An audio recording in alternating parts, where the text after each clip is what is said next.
Yes, mga kabarangay Lakers, magandang umaga, magandang tanghali, magandang gabi. Laban po ngayon ng Lakers versus Hornets sa Bet365 sa Hornets po. Libby the library reading app, Spectrum Center, sa Spectrum Center po. Ito na po, nasa second quarter tayo.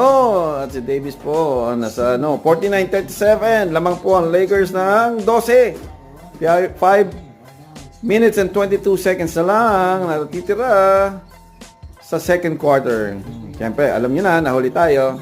Pero at least, nakikita ko sa inyo ang second quarter. Yan. Wala tayo sa mga mamaya, nasa Spectrum Sports Channel, kaya makakapagpa-kita tayo ng mga kung ano-ano pa. Alright? Ayun, galing. Very good. Comment, subscribe, like and share, mga kabarangay. Follow. Huwag niyong kalimutan. Tulungan niyo po ang kabarangay Lakers niyo.